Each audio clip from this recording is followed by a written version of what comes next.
If you have a child in college or one heading there soon, there are major changes coming to federal loan programs starting July 1st, 2026. And they aren't small tweaks. They fundamentally change how much families can borrow through Parent PLUS and Grad PLUS loans. So what's changing? For years, Parents PLUS and Grad PLUS loans allowed families to borrow up to the full cost of attendance, tuition, housing, fees. The gaps would be covered through federal lending. Well, that's about to end. Let's start with the Parent PLUS loan changes. Starting in July 2026, parents will be limited to $20,000 per year per child and $65,000 total per child over their lifetime.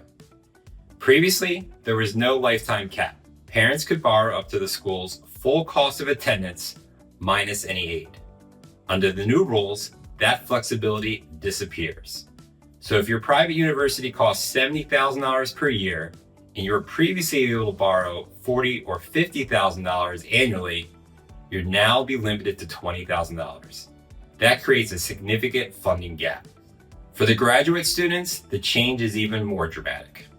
The Grad PLUS program will be completely eliminated for new borrowers after July 1st, 2026.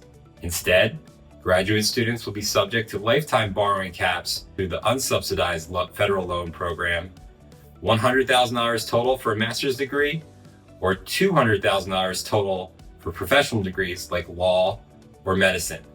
At many private institutions, tuition and living expenses alone can exceed those limits. So why is this happening?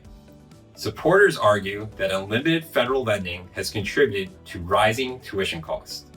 The idea is that when borrowing is unlimited, universities have less incentive to control pricing.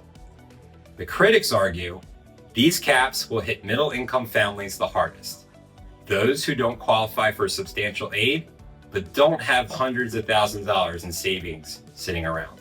So what does this mean for families? If you have a high school sophomore or junior right now, this timeline matters. These changes apply to loans dispersed on or after July 1st, 2026, meaning the 2026-2027 academic year. Families will need to rethink how much to borrow, whether private loans become part of the picture, whether school selection changes, and how will all this fit into retirement planning. College funding shouldn't derail your long-term financial strategy.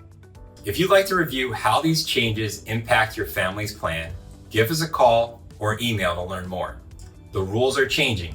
The strategy should change with them.